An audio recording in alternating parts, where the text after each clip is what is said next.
Welcome to the From Code to C-Suite podcast. I think we did more than 100. No way. Yeah, it was more than 100 for sure. Wow, really? And you have to leave your cushiony salary. And if you are in UAE, and if you are an engineer here, and if you are earning more than 30K, if you leave them, you start something else without any support, without any backing, it's not an easy thing. Yeah. We were almost run out of money and we didn't have anything to pay to the employees in the company for this month itself. I mean, I'm talking about the time. Listening to no's that comes from the investor. Yeah. After so many no's, when you get a yes, Murtaza left a high-paying engineering role to build a fintech startup in one of the most competitive markets in the world. Over 100 investor pitches, sleepless nights, almost running out of money. This is what it really takes to build. But if you're building for the people, then make sure that the product sticks with the people. In technology, everything is possible. Yeah. Good morning, Murtaza. How are you? Alhamdulillah, I'm well. How are you? Very good, thank you. I really appreciate you coming on to the podcast, and I'm really excited to open up your story, your history, and obviously what you're working on at the moment. So thank you so much for that. Thank you for inviting me, Liam. Good. Would you be able to give us a bit of an introduction of who you are specifically and what you're building now, what your business is? Okay. My name is Murtaza. I have been in the industry for 15 years. I have worked with the unicorns in the region, Kareem.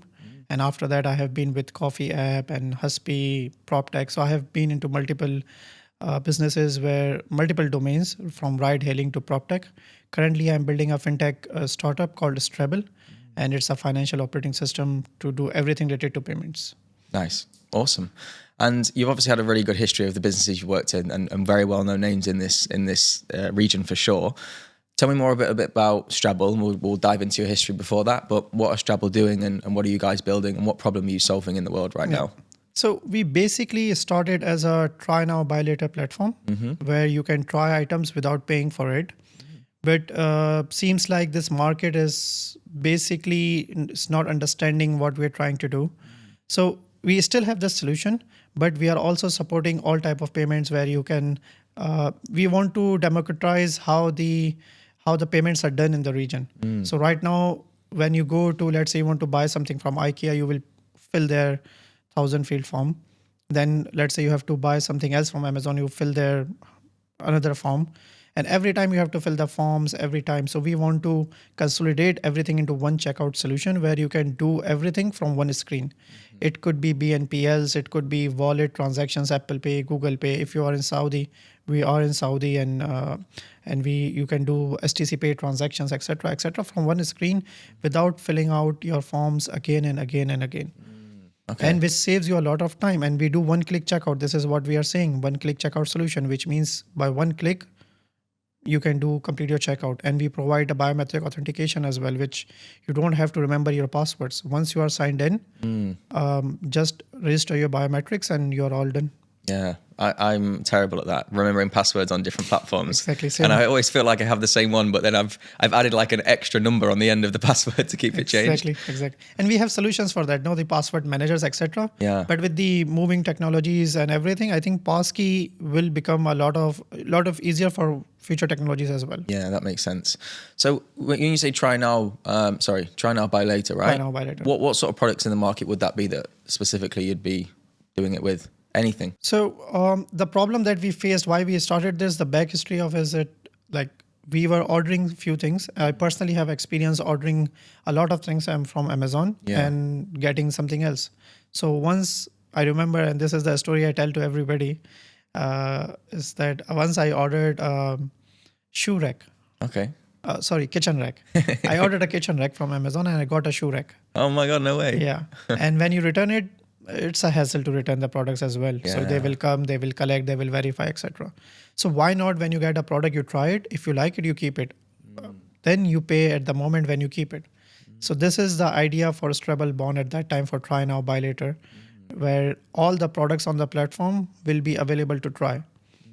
Then once the item is delivered to you, you like the item, it is not damaged, it is something that you actually ordered. You ordered a shirt of 36 large and you got for medium. Yeah. Right. So definitely it's not going to fit, although it's the right color, it's the right thing, but it will not be useful to you. Yeah. So why not you try the item and keep the item if you like it. So this is how the Strable was born. So rather than Strable, just so I've got this right, Strable wouldn't necessarily be the marketplace, but it would be an option of how to check out on the marketplace. Exactly. So let's say, for example, Amazon, you could then pick Strable to check out. Exactly. Very interesting. Yeah. So yeah, it is still there. This option is still there. Now it's based on merchant. So all the merchants who are with us, they are given the option to enable this option for their customers.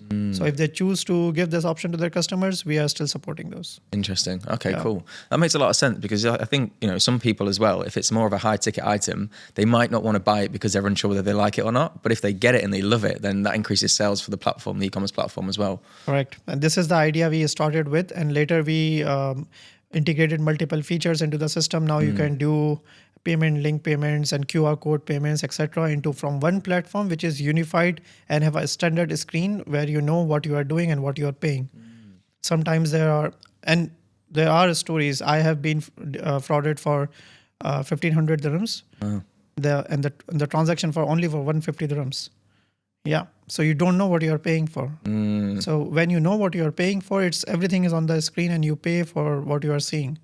I think that's such an important thing as well because so many people move here, likewise for me, and because the currency is so different to many other regions, if you're moving from UK or US or whatever, and sometimes you just kind of click pay and you don't realize how much you're paying for something, do you? Exactly. Because it's such high inflated in numbers. And in terms of the business, how long has it been going for now, and what does it look like from a bird's eye view in terms of headcount, location you serve in, etc.? So I will start from the bottom. We started with Dubai itself. I've been here for like 7-8 years already.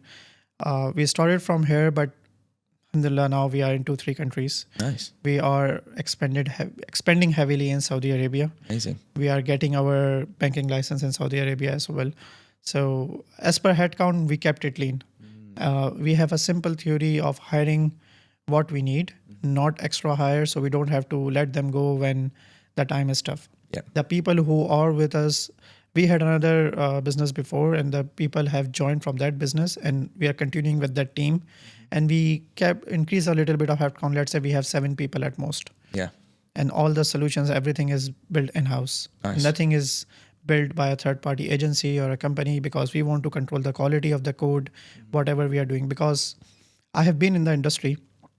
I have seen when you hand over your code to a third-party agency and what they do with it, and when you put a lot of control on it, it goes out of hand. Yeah. Sometimes the cost of delivery increases. Sometimes you were not able to maintain the quality of the code.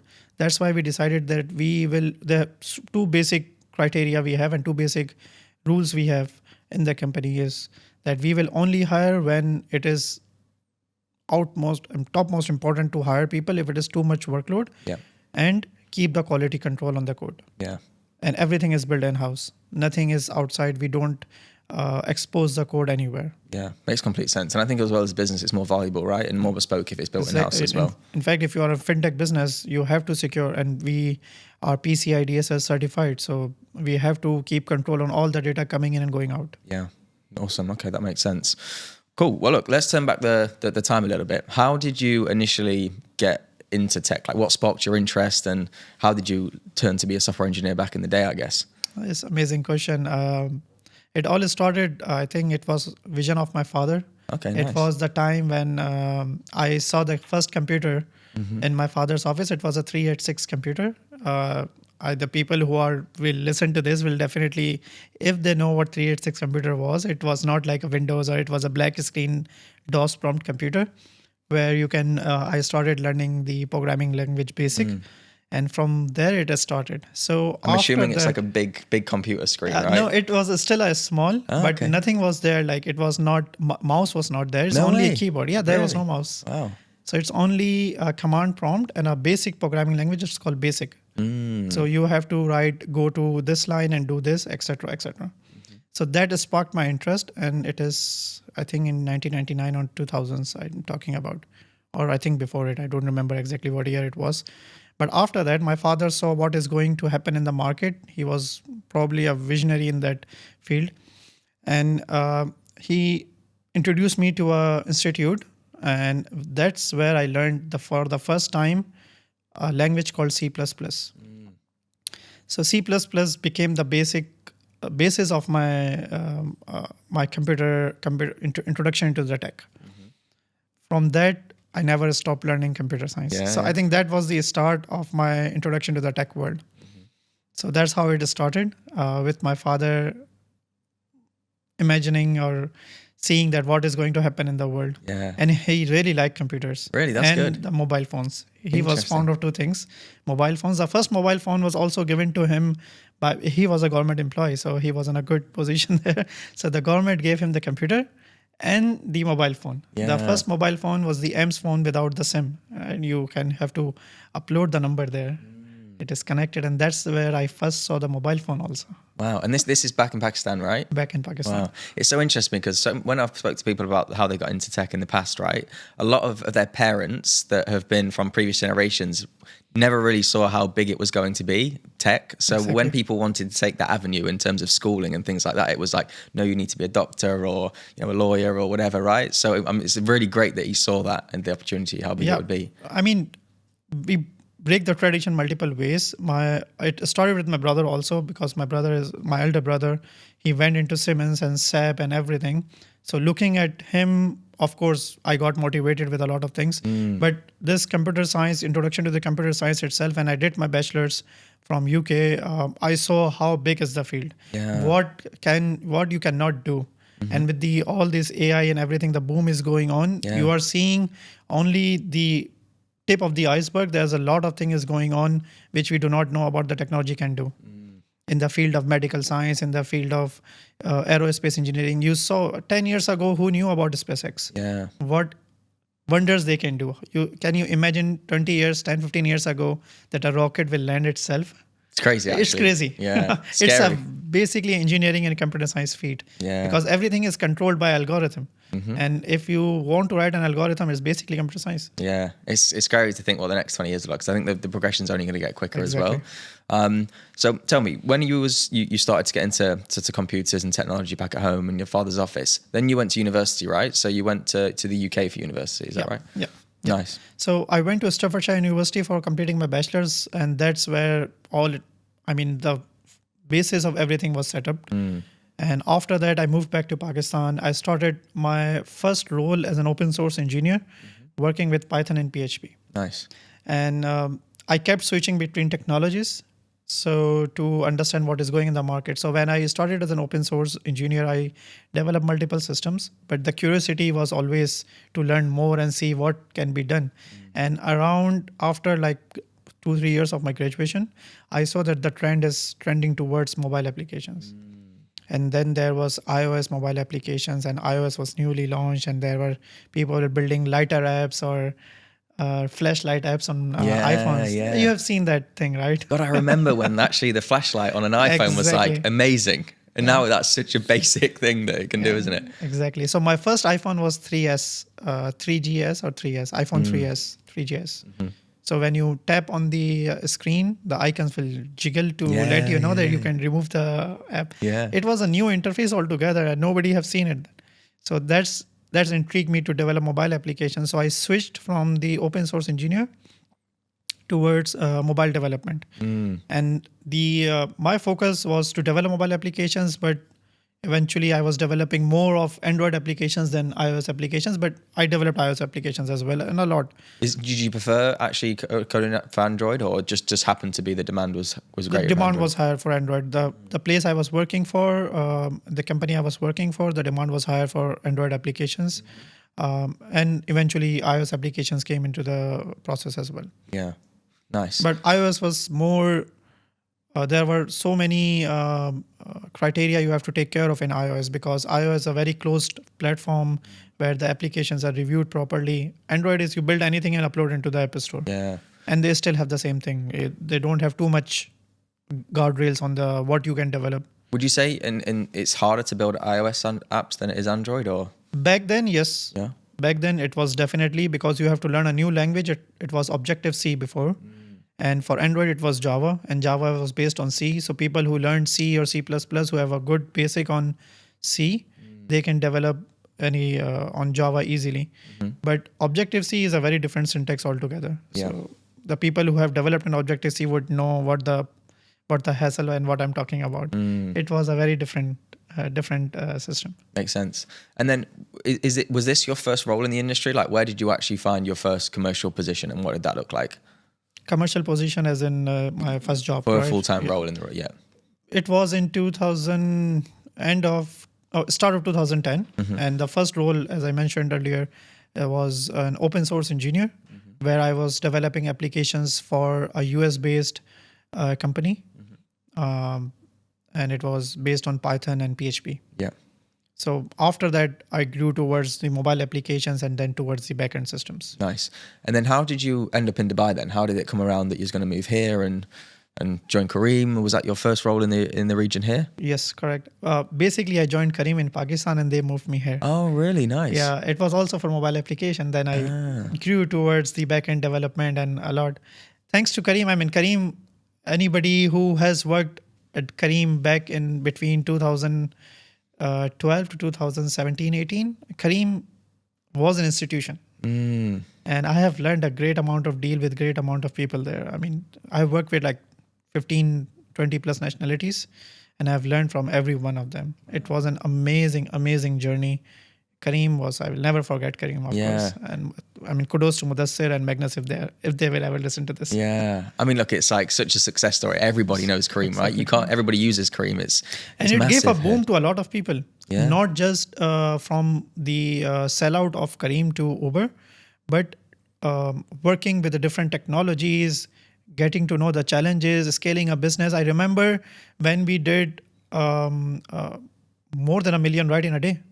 I remember that day then because we on Slack, on Kareem Slack, we had a channel called To the Moon. The Slack channel always report daily rides, how much daily rides we have done. So the day when we had more than 1 million rides was an amazing That's a lot, day. isn't it? And I have seen the days in COVID as well where all the rides will go down to 200, 300,000. No way, really? The markets were severely hit when the COVID came in the market because the biggest market was Pakistan, Egypt back then. And it all closed down and it took a severe hit. I actually didn't realize Kareem operated in Pakistan and Egypt as well. I thought it was just here. Yeah. No, Kareem basically started building here, but I think the first market was Pakistan, if I'm not wrong. Really? I could be wrong. Wow. So when you joined the business, how long had Kareem been going on for then, and what did that look like? Yeah, at your I team? joined Kareem in I think 2016, if I'm not wrong. But Kareem was already there for 6 years already. They started in 2012. Okay, nice. Yeah, and they were building out of UAE, but the development was happening in Pakistan itself. So I joined Kareem in 2016 based on for mobile side of things. I worked at we had small departments there. We call it motherships. And I worked at the captain side of the things. We call it captains, the driver application. Drivers, yeah. I worked at the customer side of application. We call it customer apps. And then I worked on the solution side as well. When you call the call center in Kareem, whatever solution they use to see your rides and everything, I worked in that department as well. Interesting. What would you say obviously it was an amazing journey there for everybody, I guess, but what were the biggest learns that you took away from working at Kareem? The biggest learn was never stop innovating. I've worked with people, sometimes I get stuck into something, but they never stopped innovating. We build tools, we build things to develop internally and to work faster.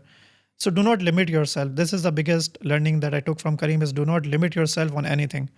In technology, everything is possible. Yeah.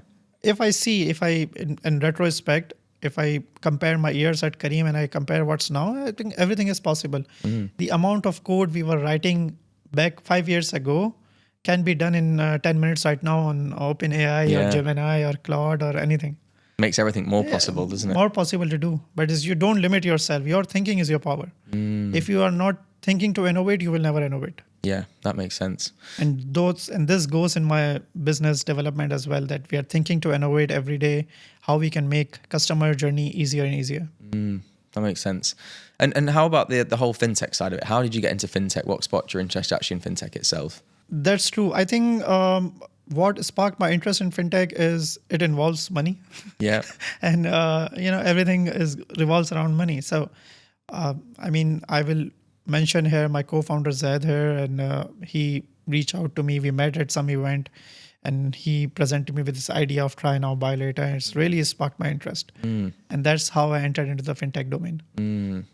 I think it's so funny because I obviously work in recruitment, right? But I always wanted to be as close to the money as possible. And that domain in my eyes was fintech, right? So I feel like the closer you are to the money, hopefully, ideally, the more you can make yourself as well. Yeah, exactly. So when I moved into this domain, there are so many nitty-gritties that you don't know about when you're working with money. There's so many guardrails are put by the government on the licensing, what you can do, what you cannot do, etc., etc. This is all amazing, and it's amount of learning is there. I mean, nobody can know everything for sure. Yeah. But every day we learn something new. Yeah. That this we can do and this we cannot do. Yeah, makes sense. Yeah. And this to make us secure also and make other people secure as well in terms of financial transactions. And obviously, when you got your first interest in, I guess, in fintech itself, how about actually leadership and moving away from a software engineering role to leadership, to management, to actually being an entrepreneur? Like, was that always part of the process, do you think? Was that always in your mind to set up your own business further down the line? Exactly. It goes back to, again, Kareem journey. My manager was actually, he spotted me to, when we were talking about a lot of things as in one-on-ones with my manager, I think I had a clear intention of moving away from development and to be on the leadership of the things. So I think it started at Kareem itself, and he gave me multiple projects to lead, etc., where he saw my leadership, and slowly and eventually I moved to the leadership roles in multiple companies. So after Kareem, I have been in all the roles, I have been in the leadership roles itself. So I think it came with the process also. Yeah. So it was intentional as well, and I work towards this goal that I want to be in the management position where I can lead and build better products. Yeah. Would you say you're that never goes without coding myself. Like every day I still code. I still build the solutions. The whole of Scrabble solution was initially built by me because this is how startups are born. If you're not putting your blood and sweat yourself, then nothing can be built. Yeah. If you're totally relying on the third-party agency, you will not have a product for sure. Yeah. That was actually my next question. You know, are you still hands-on as a leader? Do you like to get involved with the code, etc.? I think yes, leaders, technical leaders, specifically technical leaders, whoever are engineering managers or whoever they are, CTOs, even CXOs also, sometimes experience officers, etc.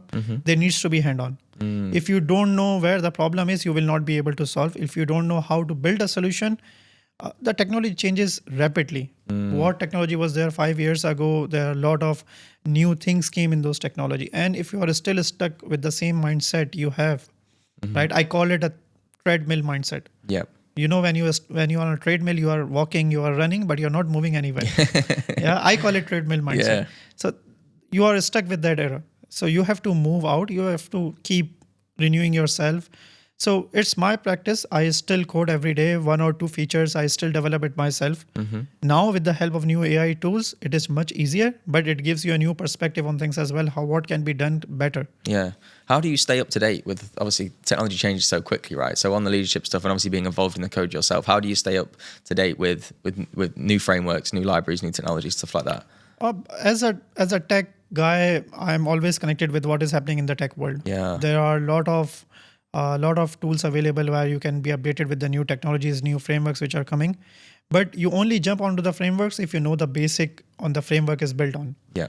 For example, I gave a lot of people who would be heading to this podcast, would be some of people, when I hire, people always talk about, I know about this framework, let's say React.js. Yeah. Right? React.js is based on JavaScript. Yeah. Right? If you don't know JavaScript, you will never excel in React.js. You need to know the basic of everything first into excel into any framework. So whatever framework is there, you have to learn the basic of it, of the base programming language.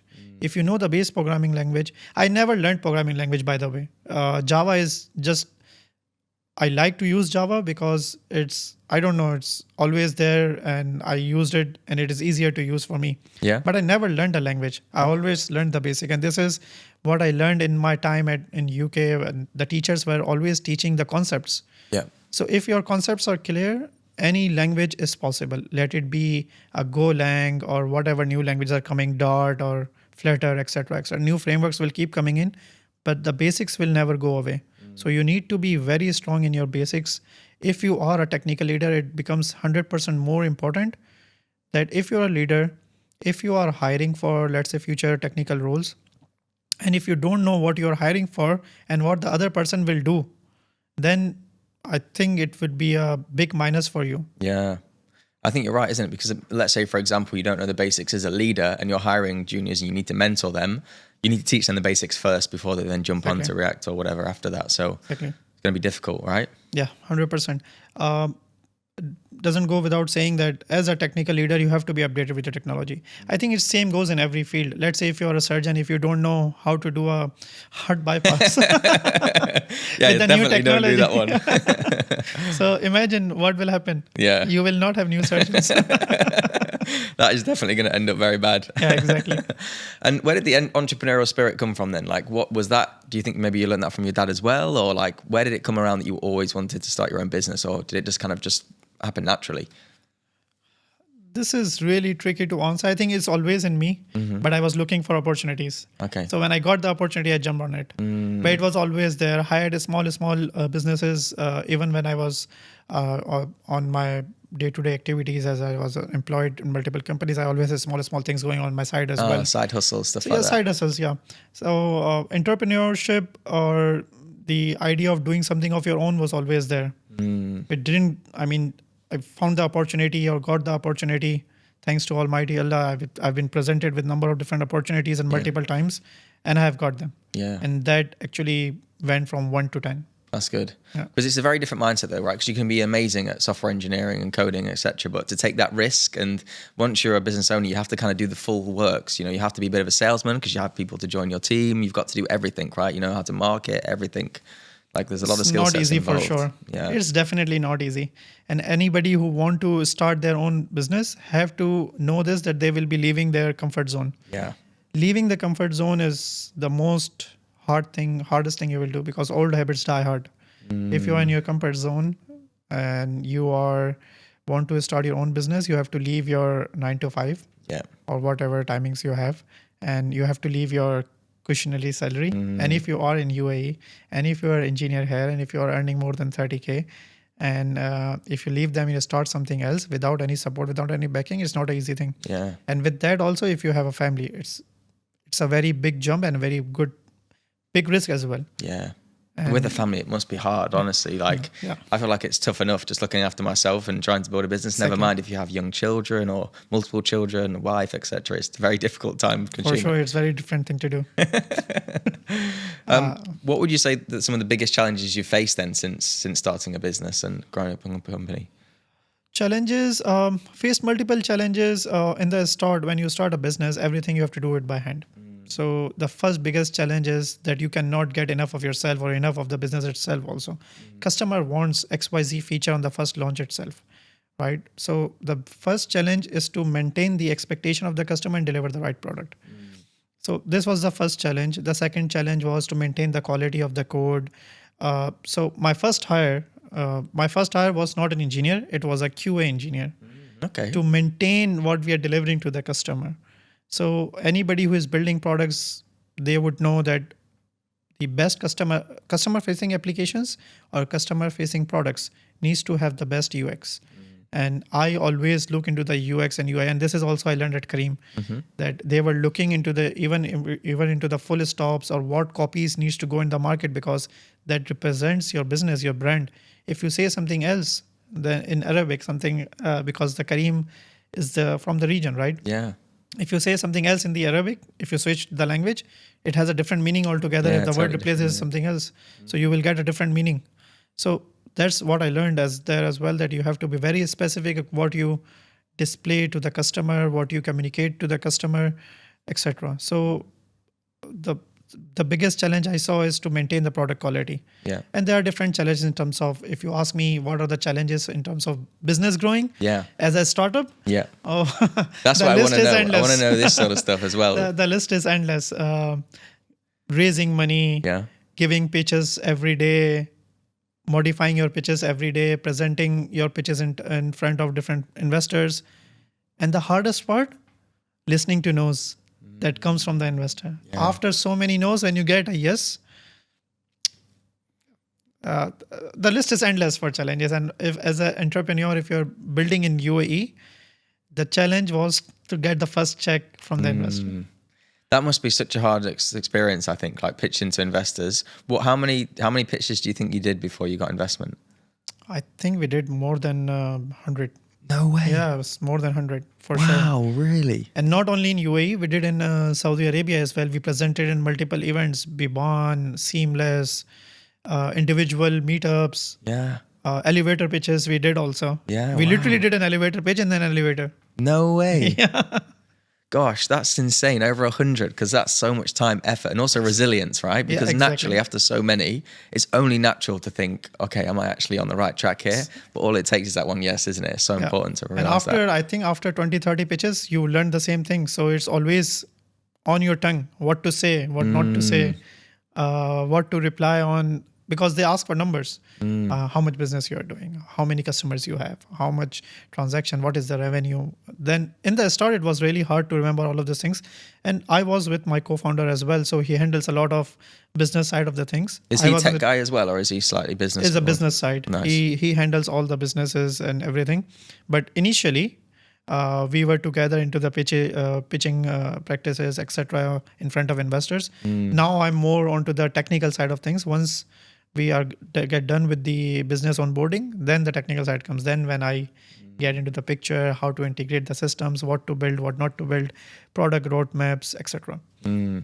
Is there anything that's been like a massive surprise to you that you just wasn't expecting to happen when you started a business, whether it's like the amount of hours you have to put in or the stress, like anything that's been a big surprise? Correct. Yeah. So we started around when the COVID restrictions were lifting off in Dubai. Okay.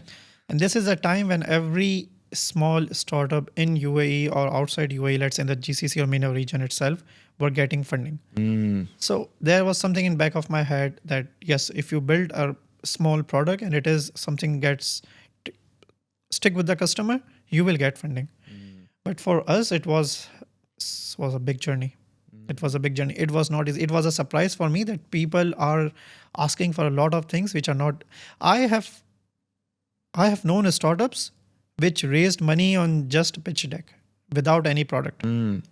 Without a product, they have raised millions and millions of dollars and they wasted it. And there are a lot of examples in the market. I don't want to name them, but there are a lot of examples. They don't have a working product, and even they have a working product, they are not doing what they're supposed to do. And they are saying to the people that we do this, but they're doing something else. And I have seen a number of different products like this. How do you think that happens? Like, do they just get a bit fluky? Do they get lucky when they manage to get investment? They catch the person at the right time, or they've just kind of pitched a product that's not what they plan to build? So whatever I'll say, it's my own own thinking. I'm not saying that this is definitely happens in the market. Yeah. But a lot of startups, they come for glamour. They come for stardom that you will be featured here, featured will be on Forbes or Arabian Business, etc., etc. But they're not trying to build for the customer. If you just search on Google, there are definitely 50 plus startups that started in MENA itself, and they closed down after raising $1 million or $2 million. Yeah. And which is a good amount of money went to West because they were not thinking about the product. They were not building for the customer. If they were building for the customer, it would definitely succeed, or they get acquired, or they get into something else. But they're not focusing on the right path. Yeah. To be honest, I see this a lot, even not just at the very, very startup stage, but a bit further along the line as well. Companies get investment, and I think they really want to shout about it. So they hire a ridiculous amount of people to make it look good that they're so big and doing all these crazy things. But then it just goes like, and so many people let go, and it's a real like roller coaster of a business, I think, sometimes. Yeah. And before Strebel, I had another startup called Hi. It was a hyper-local social network.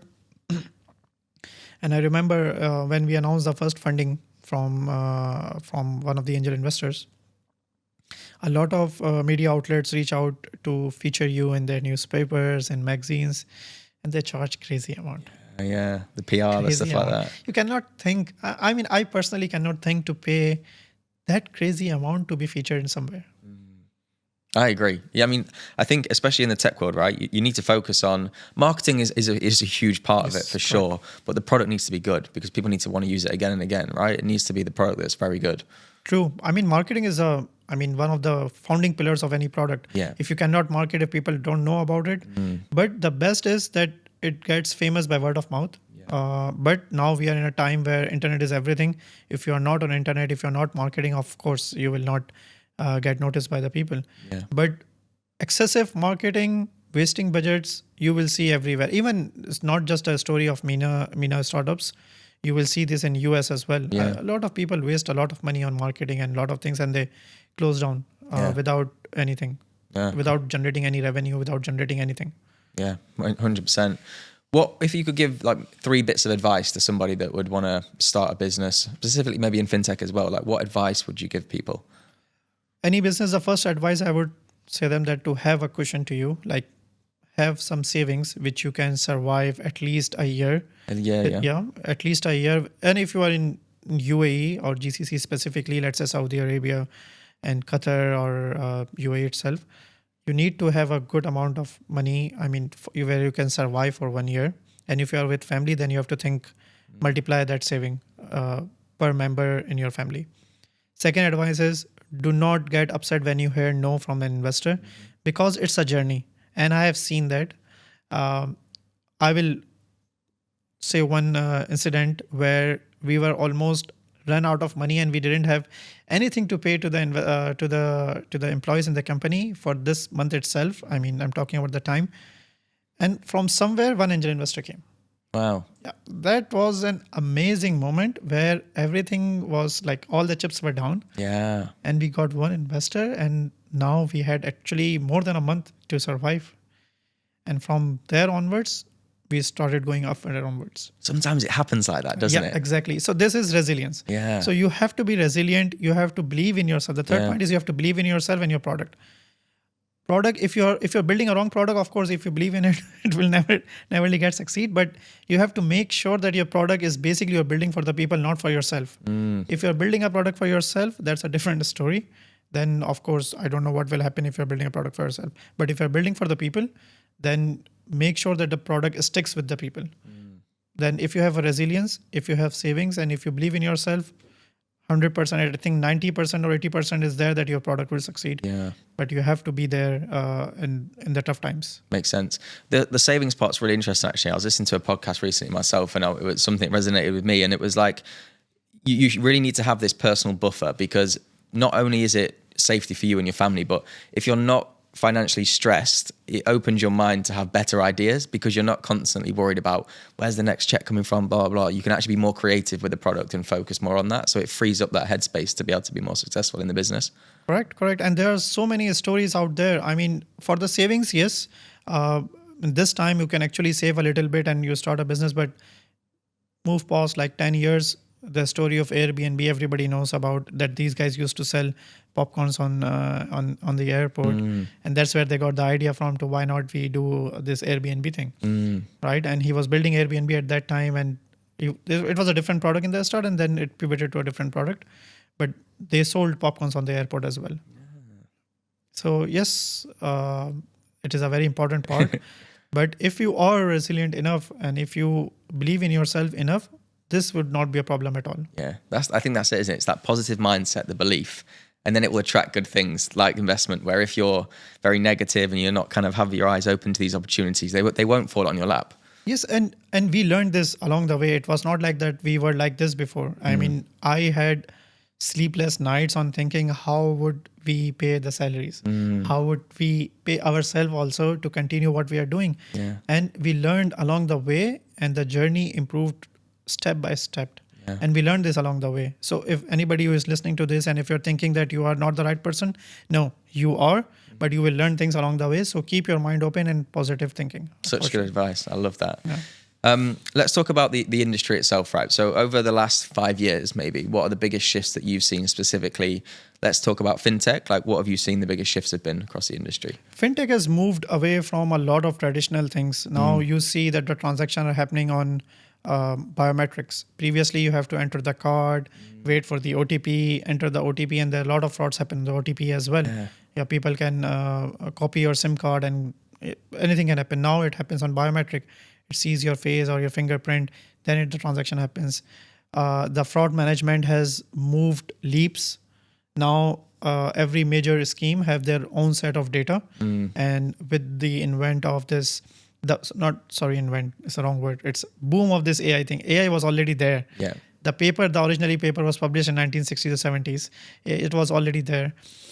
So with this event of this new models, we call it LLMs, large language models, the fraud management has become a lot more realistic. They have a lot of your data, your habits on what you're buying online, etc., and they can predict fraud a much better way than 5 years ago.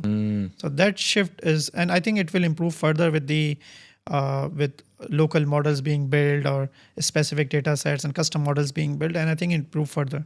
Yeah, when you was mentioning about the money transferring situation, I remember when I was younger, when I first got my debit card for the first time, I used Royal Bank of Scotland, RBS. Yes. And to transfer money, I used to have to put it into almost like a calculator style machine and type in the OTP actually manually. Yeah. Crazy, isn't it, when you think about it? Yeah. And when you say money transfer, I mean, last 5 years and 5-10 years, Bitcoin, crypto, blockchain transfers, now stable coins are there. And you see the world is changing so fast. Yeah. The companies who were saying, I will not name them, of course, they were saying big firms, $1 trillion firms in US, they were saying that Bitcoin is a scam. They are now holds the biggest fund of Bitcoins. They have the biggest funds now. Yeah. If you go to just Google it, that who holds the biggest Bitcoins, who has the biggest Bitcoin reserves. Yeah. You will see the top two firms were saying that this is a scam. They have the highest reserves right now. Crazy, isn't So it? money transfer is speeding fast with all those stable coins, USDT, USDC. I mean, so many things, and world is moving at very fast pace, especially in this domain, the international money transfer and Bitcoins and blockchain technologies, etc. I was having this conversation with another founder yesterday, actually. So one of our biggest demands in recruitment for the past 12 months has been very good product or head of product candidates that know how to build these on-off ramps like fiat to crypto situations, because now every payments business wants to have that as a part of their technology stack or arsenal, basically. Correct. I will say this now. I will say this out loud as well. That if you are building a fintech business and if you don't have the option for crypto, you're not going to succeed. Sorry. Yeah. You have to be there in the market, allowing crypto transactions, and UAE has the amazing laws around it. So of course, utilize that and build your product around money transfer, stable coins, which can provide you support for all these amazing things happening in the crypto world. Yeah, no, I love it. It makes complete sense. And we've kind of gone into this, but what would you say the biggest shifts that you can predict in the next 5 years in fintech? What's that going to look like? A lot of things are happening, especially in off-ramp transactions, exchanges. It's harder to predict what is going to come, what new technology will replace blockchain. But I think blockchain is there to exist. There will be a lot of things happening in the blockchain world itself. Money, as we know it, right now we don't deal with cash anymore. But there are still some parts where you have to deal with the traditional banks, and with the invent of these neo banks, etc. Everything will move to I think either to blockchain or crypto. Yeah. No, I think this is going to happen soon. Yeah, 100%. And even I guess where we're situated now, I can't remember the last time I actually went to a cash point. There is cash that is obviously in circulation. But a good place I think Dubai is as well is because there's so many emerging economies around it that do have cash right now. I'm assuming like Pakistan, is it relatively cash heavy? Or 100%. Yeah, cash heavy society. Yeah. But they are also moving towards a crypto. They have a crypto council right now. Yeah, I saw that actually, yeah. So it's always going to be so much room for improvement there. Dubai also is innovating at crazy speed. Yeah. If you're building your fintech solution, Dubai is the place to build it. Yeah, awesome. Murtaza, that was an absolute pleasure. Thank you so much. Really enjoyed speaking to you and hearing about your journey. Thank you, Liam, for inviting. You're welcome. And if anybody wants to reach out and ask you any questions or work through Strabble, where can they connect with you? My email address is mk@strabble.com. They can reach out if they're looking for some help towards how to start a business on terms of tech side of things. I'm definitely happy to help. Yeah, awesome. Thank you so much. I really appreciate it. Thank you, Liam.